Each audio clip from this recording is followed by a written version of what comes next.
Olá, muito obrigado para você que está em casa agora com a gente. Primeiro, muitíssimo obrigado. E segundo, é bem provável que o Jornada da Vida de hoje vai ser para você. Vamos ouvir a história de como uma pessoa pode mudar totalmente a sua vida. Sair de uma falência, se reerguer de novo aplicando o ensinamento da Seite Noye. A cura de um filho, a desarmonia íntima, entre aspas, com os pais, mas eis que um dia vai para uma reunião da Seitonoye e a partir daí então tudo melhora. E para ela falar para você, para mim, para todos nós, como a Seitonoye transformou a vida dela, do marido, da família, preletora Mara do Rosário Redintes. Muito obrigado, Mara. Olá, preleitor, reverências, muito obrigado pelo convite. Como vai? Tudo bem? Tudo bem, graças a Deus. Eu acho que eu falei seu nome errado, né? Falei Mara do Rosário Radintes, né? Radintes. Mara do Rosário Radintes. Chique pra caramba, hein? Tudo bem com a senhora? Tudo bem, graças a Deus. Há quantos anos já conhece o ensinamento da Seitonoye, Mara? Há 32 anos. 32 anos. 32 anos. E como começou essas décadas de Seitonoye? Olha, preleitor, eu era uma pessoa muito dedicada à religião, nunca fui afastada de religião. E muito fundamentalista também, porque eu achava que só a minha religião me salvava. Mas, na verdade, eu fui convidada por uma amiga para ir numa reunião. Ninguém me falou de Seitonoye, nem sabia que Seitonoye existia.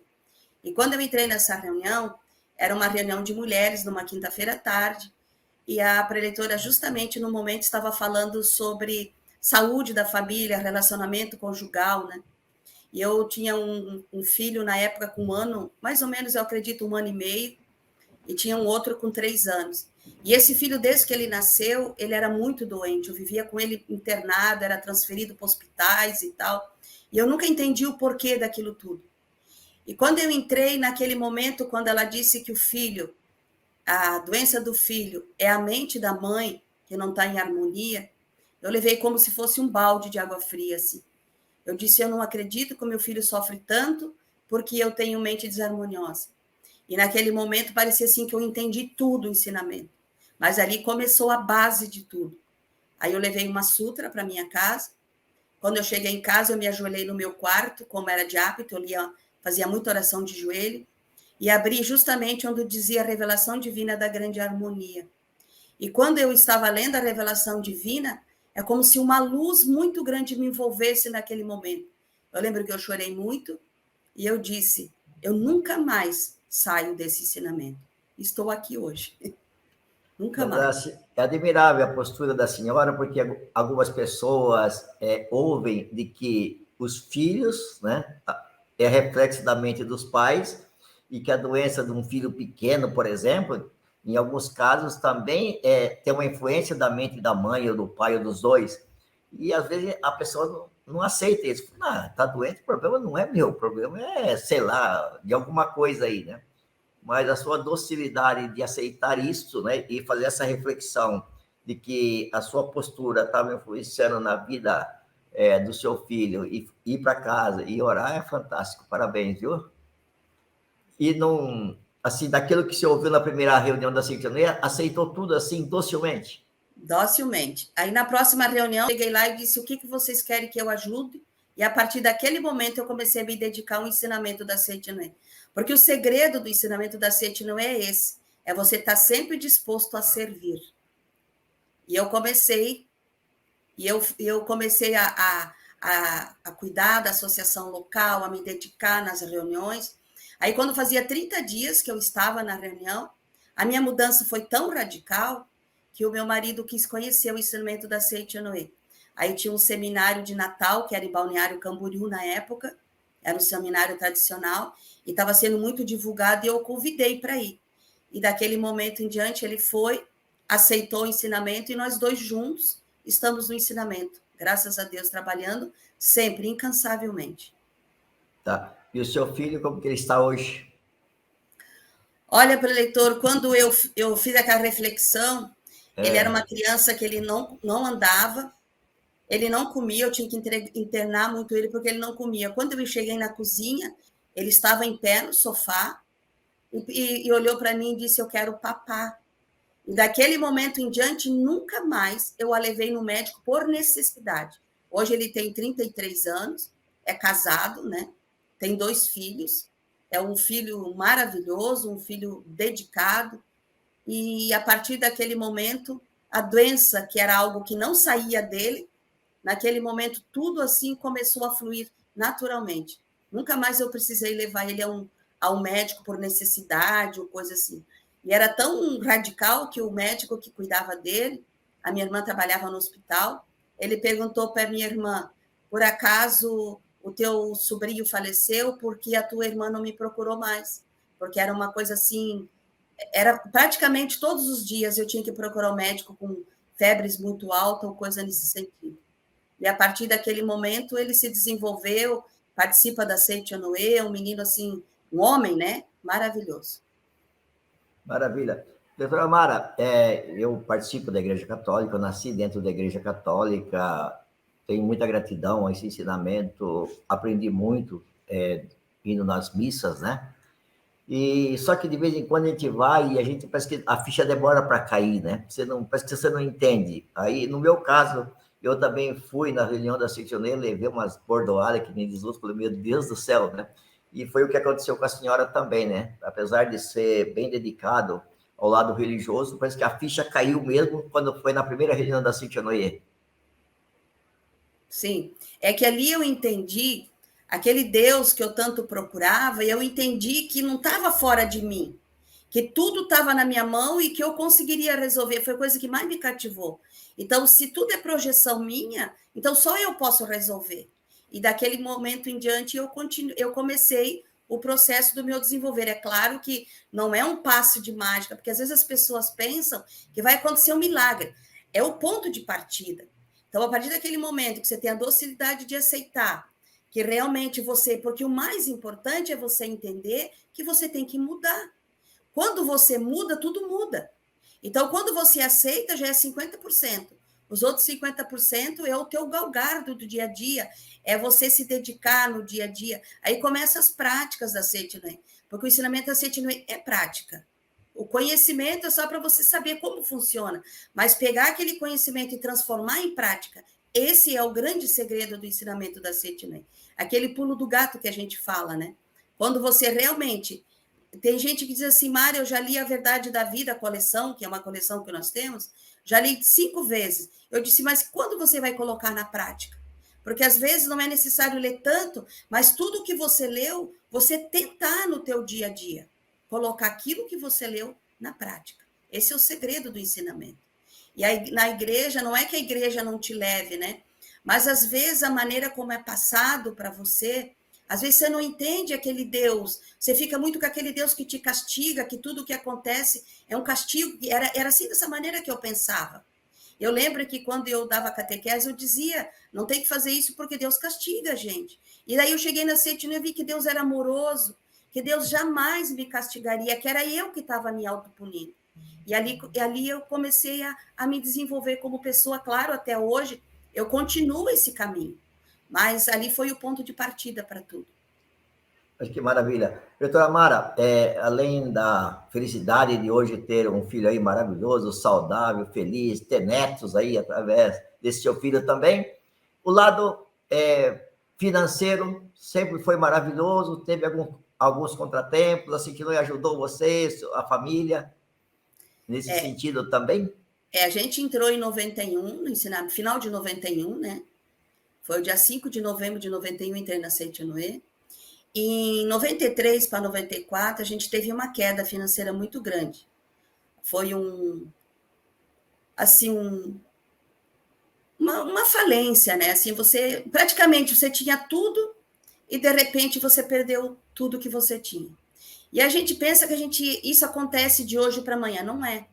São situações que vêm somatizando, que chega a determinado momento quando você já está pronto para você desenvolver aquela história, né? Acontece aquilo que nós chamamos de falência. Então, a gente teve uma queda muito grande, mas graças a Deus, eu lembro que na época, até pessoas da minha família falavam assim para mim, você saia da Seitonoe, por causa da Seitonoe que você teve tudo isso. A pessoa que não conhece. Eu disse, graças a Deus que eu estou na Seitonoe, porque é estando dentro da Seitonoe que eu vou entender tudo, como eu posso me reerguer dessa situação.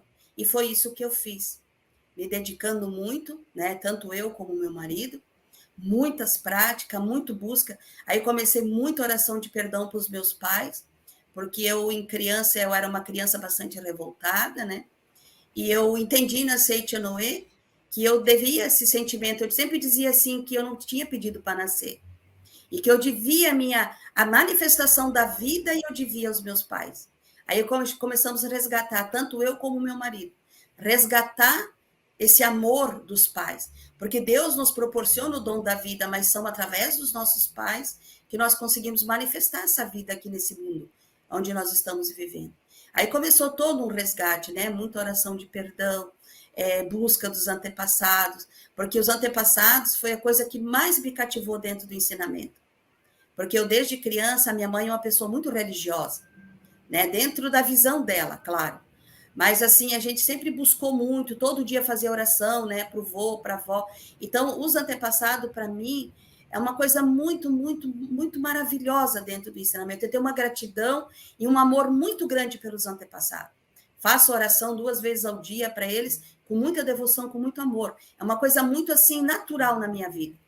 E aí a gente começou a buscar tudo isso, e graças a Deus a gente foi se desenvolvendo. Claro que não é fácil, né, Eleitor Enio? Quem já passou por isso sabe. No momento, assim, você se desespera.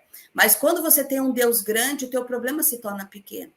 E naquele momento, eu lembro que meu marido ficava de frente para a situação, claro, aí vem o oficial de justiça, vem tudo aquelas coisas que acontecem no mundo fenomênico, que são necessários acontecer, que são as leis do mundo fenomênico.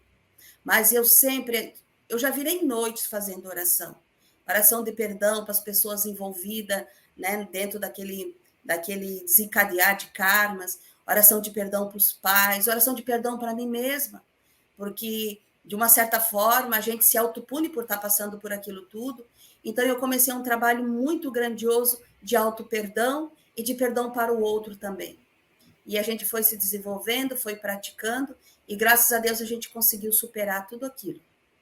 Graças a Deus. Maravilha. Doutora Mara, a senhora disse que já no segundo dia, que foi numa reunião da Seitonoe, a senhora já se ofereceu para ajudar o que vocês precisam, estou aqui. E a senhora também cita muito da importância das práticas da Seitonoe, né? E nesses anos todos da Seitonoe, diante da dificuldade lá com a saúde do filho, depois veio a falência,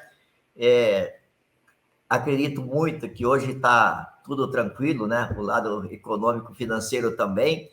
Mas eu queria saber da senhora, quando se fala em colocar em prática o ensinamento da Seitonoe, o que é exatamente essa prática ou essas práticas, doutora Mara?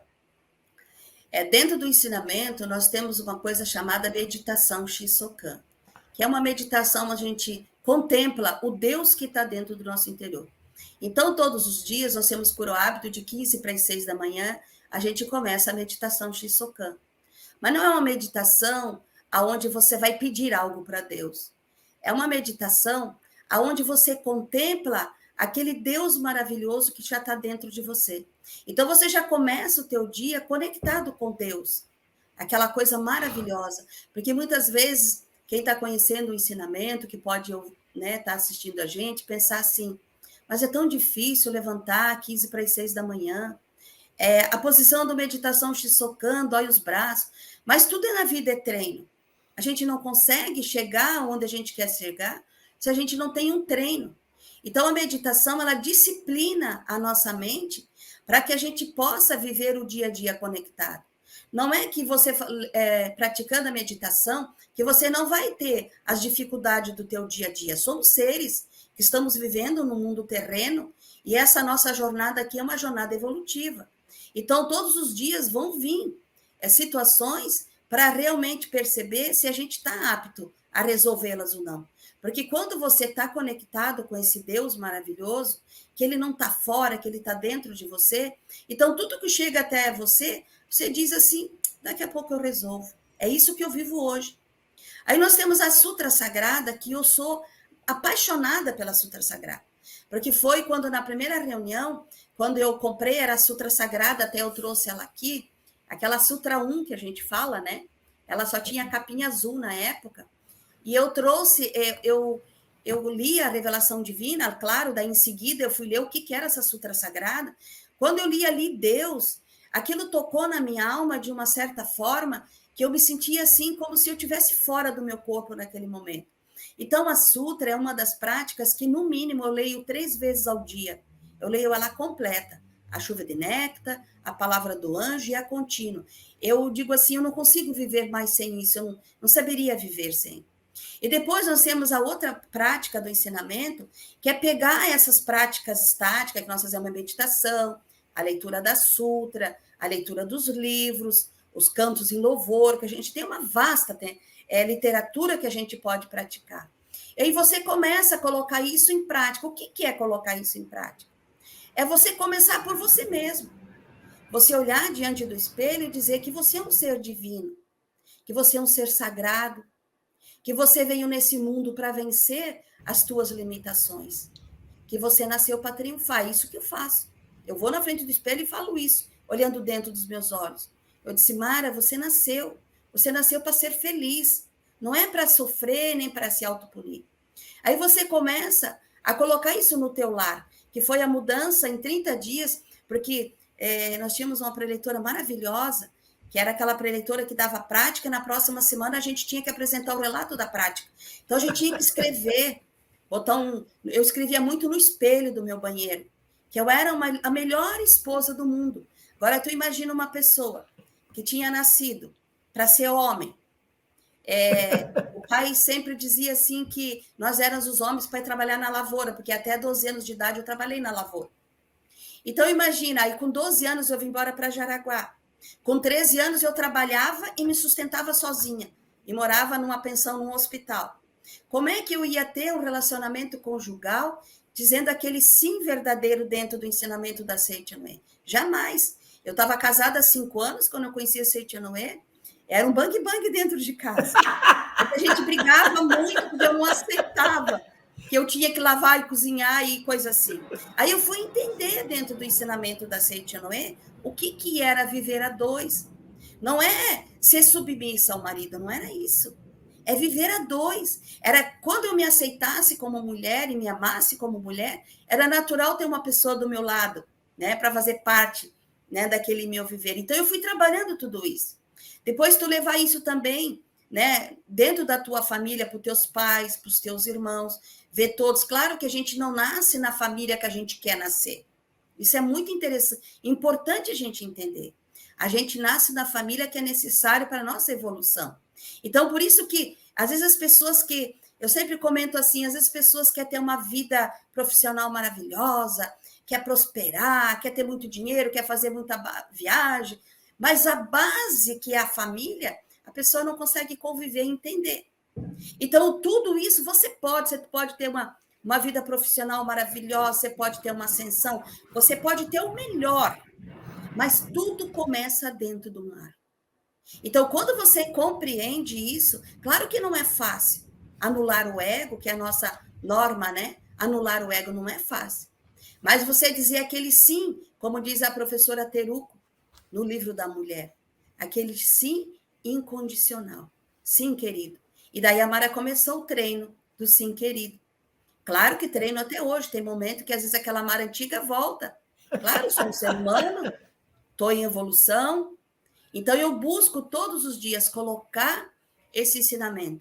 Então, quando você coloca esse ensinamento em prática com você, dentro do teu lar, com os teus familiares, é natural que dali tu vai levar para fora o que você está colocando em prática dentro do lar onde você vive. Aí é natural, daí todas as coisas passam a ser, como diz na Sutra Sagrada.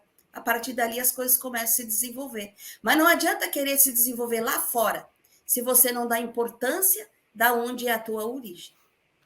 Eu estou aqui tentando imaginar o maridão Walter, quando ele lia lá no espelho.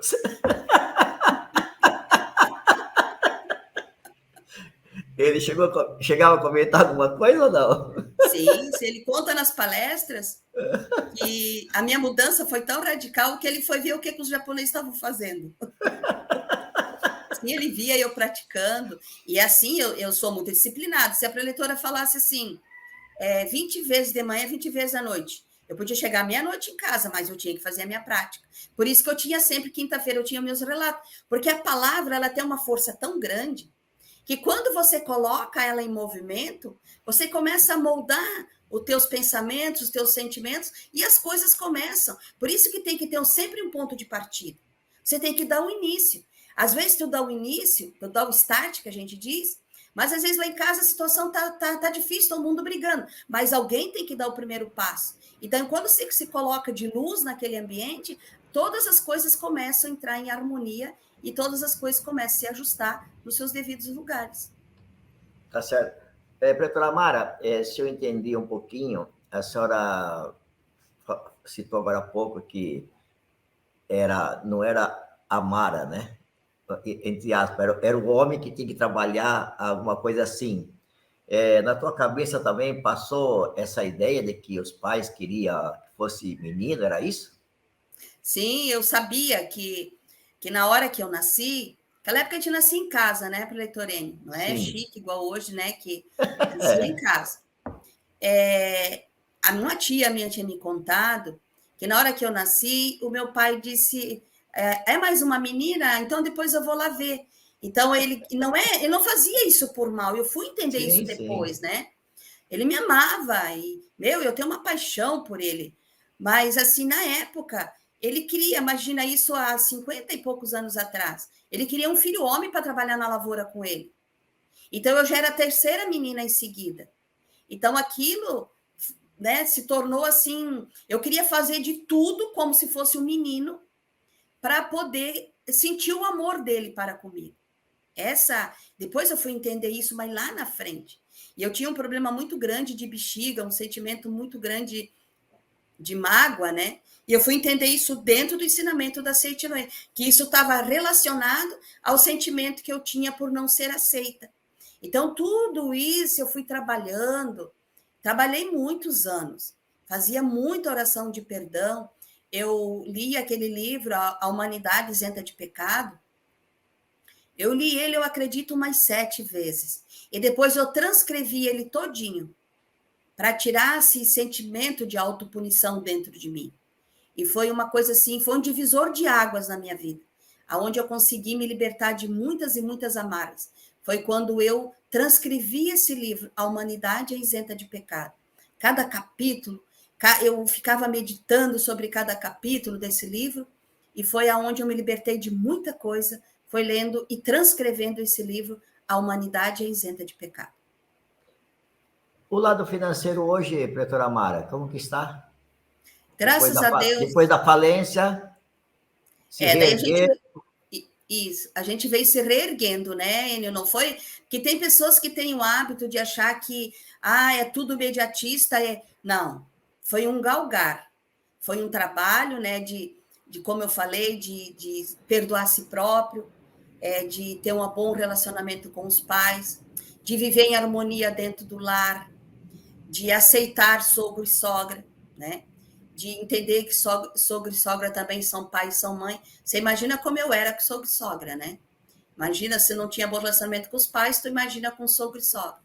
Então foi tudo assim uma busca e um evoluir e o segredo de prosperar é você se dedicar incondicionalmente ao outro, entender que o outro não é que você vai salvar alguém, não é nesse sentido, mas que você tem que estar ali para mostrar o caminho para alguém. Então, esse é o trabalho que eu e o Walter fazemos assim diariamente nas nossas vidas.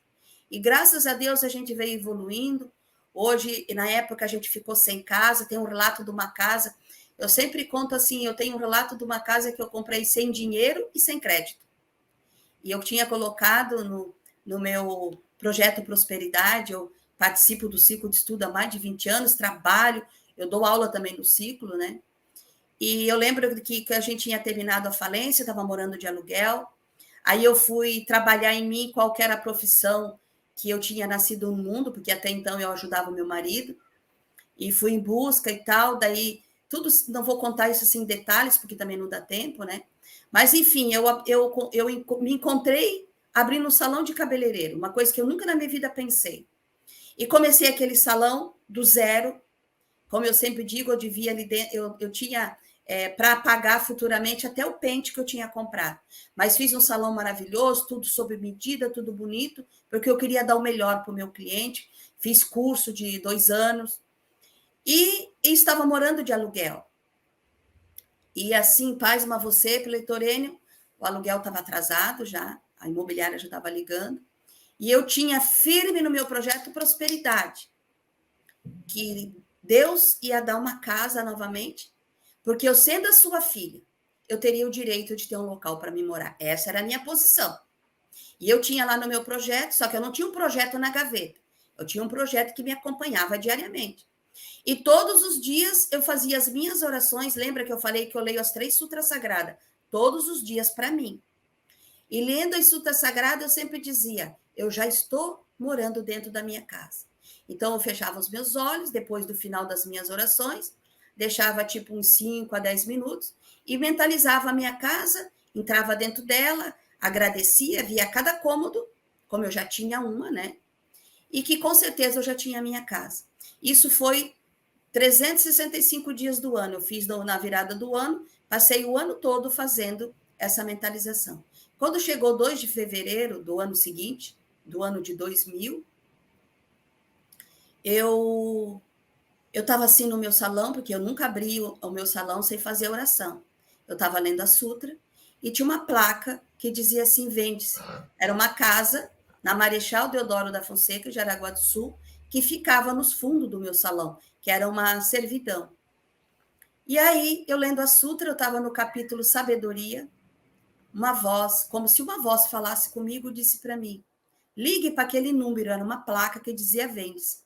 Naquele momento, como a gente sente que às vezes a gente é um ser limitado, eu disse, imagina, se eu vou comprar uma casa, olha como que a nossa mente nos trai.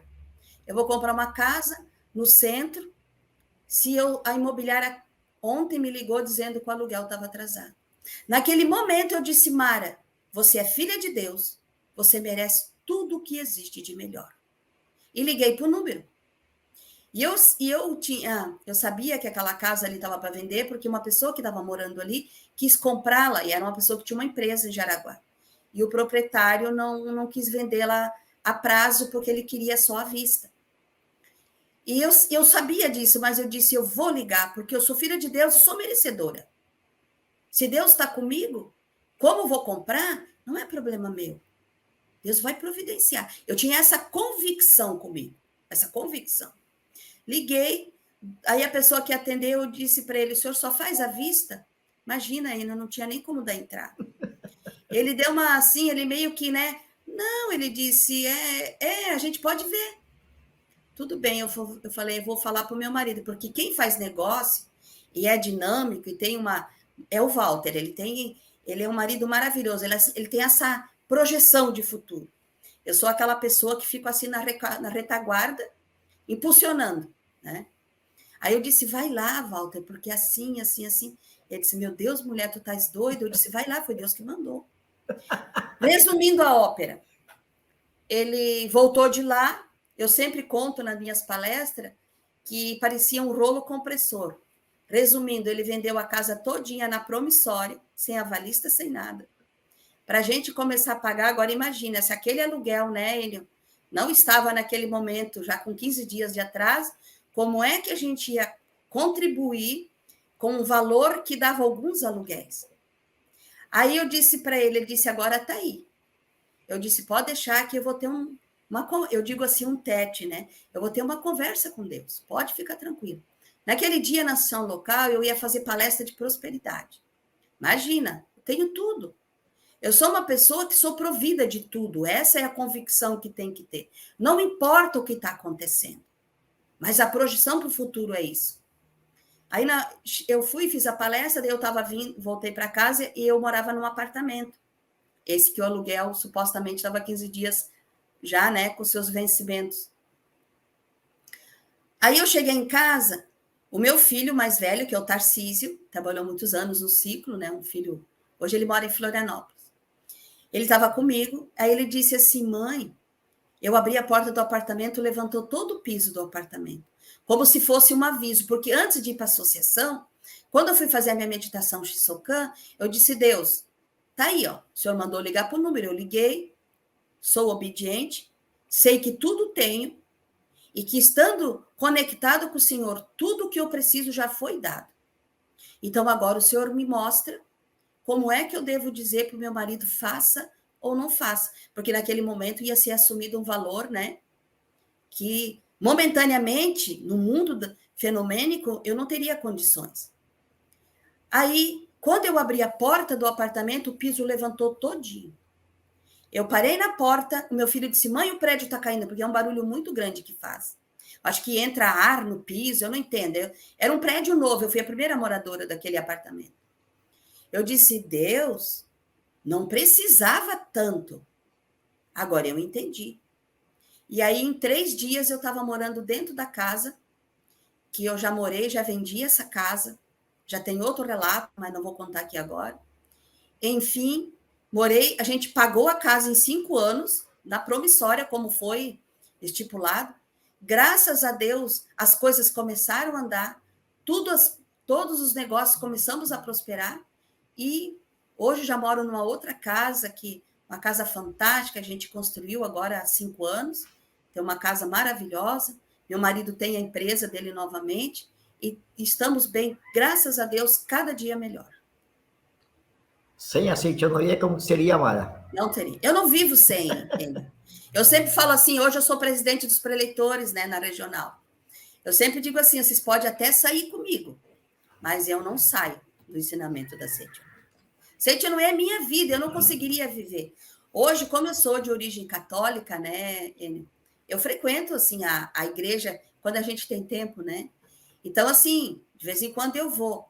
Mas, assim, acho maravilhoso, aquele padre sempre fala aquilo que eu gostaria de ouvir, mas o que nós temos dentro da Seiton, essa alegria de você, nós estávamos no final de semana agora no seminário de preleitores. O que é aquilo? Você sai de lá renovado, você entende realmente o que você veio fazer aqui na face da Terra. A felicidade de você fazer parte e de você poder passar ensinamento para as pessoas. Eu me sinto tão feliz quando a pessoa procura muita gente assim, né, por via WhatsApp, para orientação pessoal. Eu tenho uma felicidade tão grande, eu nunca faço uma orientação sem primeiro eu fazer uma oração e pedir para Deus, né, que naquele momento ele consiga fazer aquela pessoa sair daquela situação. Porque a gente olha a situação de fora e diz, era tão simples sair daquela situação. Mas quem está vivendo ali dentro está sofrendo muito. Então, olha a oportunidade que nós temos de chegar para a pessoa e dizer assim, quando você tem um Deus grandioso dentro de você, problema nenhum pode te afetar, pode te prejudicar, porque você tem um Deus grandioso que vai te ajudar a sair dessa situação. Eu não conseguiria, Enio, viver sem Seiton, eu não conseguiria. Com certeza não conseguiria. Eu creio que essa é a postura de todos nós que somos da Seiton hoje, né, Preletora Mara? Além de tudo de bom que ela traz para a gente, como ensinamento, como prática da nossa vida, ela também nos dá a oportunidade de sermos úteis ao próximo, né? É isso que você faz, é isso que o senhor Walter faz, é isso que nós, como preletores, fazemos. Sou muito grato de tê-la ouvido aqui. Parabéns aí pelas suas vitórias, né? E, se Deus quiser, vai continuar assim, levando a felicidade das pessoas através do ensinamento da Cintia Noia. Muito obrigado, preletora Mara. Deus te abençoe sempre, viu? Nosso tempo já se esgotou e a gente um dia vai ouvir mais a senhora falar aí das suas conquistas, praticando o ensinamento da Cintia Noia.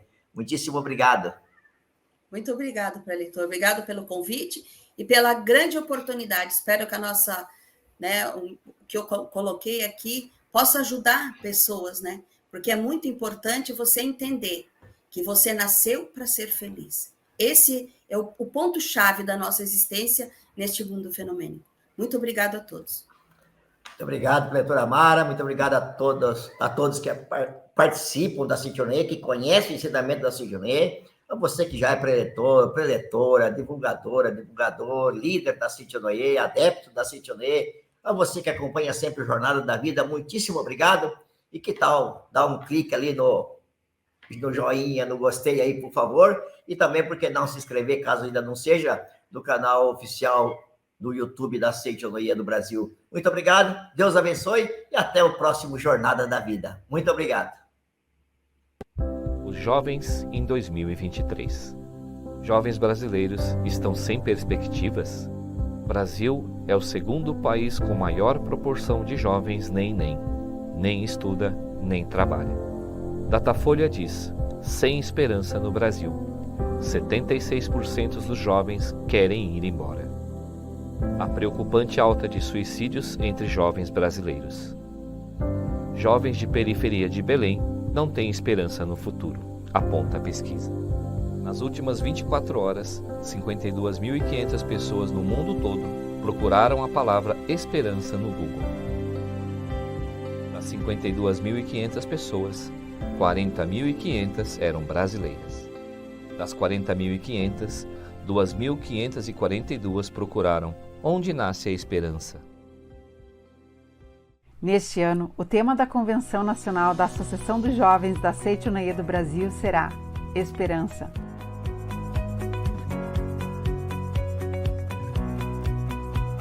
A vida do jovem é uma vida cheia de desafios, cheia de dificuldades, e por muitas vezes esse caminho nos leva a certas escolhas que nos deixam talvez tristes, desinteressados, preocupados, porque a nossa base ela não está fundamentada onde deveria estar. E é por isso que nós devemos alicerçar naquilo que existe verdadeiramente. E é por isso que neste ano vamos falar de esperança. São 67 anos de história, 67 anos de celebração, onde vidas foram salvas, lares harmonizados, jovens mais felizes, e tudo começou na primeira edição da Convenção Nacional na Academia Sul-Americana de Treinamento Espiritual da Citionê em Ibiúna, São Paulo.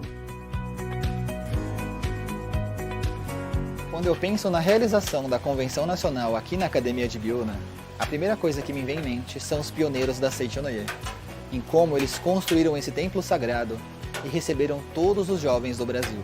Agora é um momento de recomeço e novamente essas portas serão abertas e juntos abraçaremos todos esses jovens novamente. Na convenção a gente tem palestras, práticas, oficinas, muita música boa com a nossa banda e a oportunidade de rever os nossos grandes amigos. Que na vida tem um lugar que é só seu. Não existe ninguém que pode ocupar esse lugar a não ser você. Esse é o primeiro princípio que a Associação dos Jovens fala para cada um de vocês. Ocupe o seu lugar. Eu chego na Convenção Nacional com um sentimento de gratidão por poder fazer parte do movimento e participar das convenções desde os 3 meses de idade. E saio de lá com um sentimento de trabalho realizado por poder levar esse ensinamento para o maior número possível de pessoas.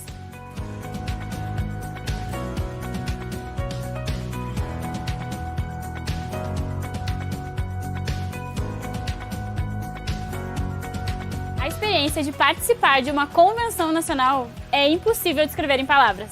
E sim o sentir de amor, de alegria, é muita intensidade num ambiente só. E este ano a Convenção Nacional acontecerá aqui, nesse solo sagrado, na Academia de Ibiúna, onde estamos especialmente para fazer esse convite especial para você. Estamos te esperando no dia 30 de julho.